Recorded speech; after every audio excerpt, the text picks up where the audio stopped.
अस्सलाम वालेकुम रहमतुल्लाहि व बरकातहू। जनाब 10 पट्ठा की माशाल्लाह लाट लियांदी है प्योर मदरसा नस्ल दे विच।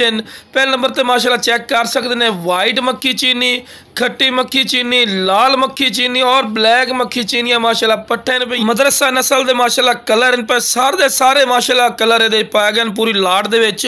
ते 10 पट्ठा की माशाल्लाह लाट है पे खूबसूरत और माशाल्लाह नायाब तोहफे मोनिया पट्ठा भी जनाब इहदे च। और जितने जितने तुहानूं विखा रहे हैं पट्ठा सारे दी सारियां चिपटे सिंगां दे विच और खूबसूरत माशाल्लाह पट्ठा तो दूर रख के वीडियो बना के चेक करवा रहे हैं कि तुहानूं अच्छी तरह इन्फॉर्मेशन होवे और खूबसूरत और नायाब तोहफे।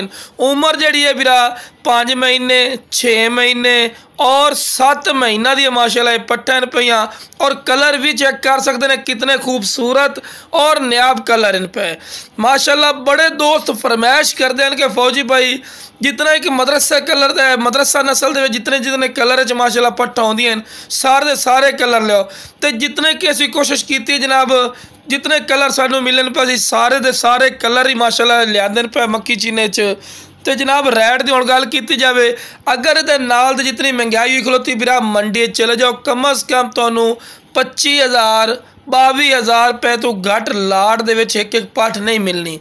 लेकिन अपना बिल्कुल मुहब्बत और प्यारा रेट उसी कितना जनाब लो जनाब 18,000 रुपया रेट करते पे हैं। तो यह नहीं कि 18,000 रुपया रेट लाया तो फिक्स हो गया जी बाटा रेट हो गया। नहीं भाई तुसी इंशाल्लाह राबता करना थोड़े राबते की कदर उसी इंशाल्लाह प्यार मुहब्बत वाला रेट लग जासी।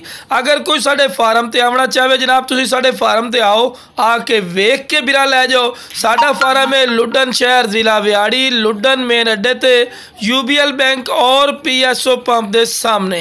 इतने तुसी जनाब आके लै जाओ चीज़ा माशाल्लाह खूबसूरत और माशाल्लाह एक्टिव इन। तो टोर फिर के भी खा रहे हैं कि तुहानूं पता लगे कि सेहतमंद और माशाल्लाह एक्टिव इन कोई लंगड़ी लूली नहीं।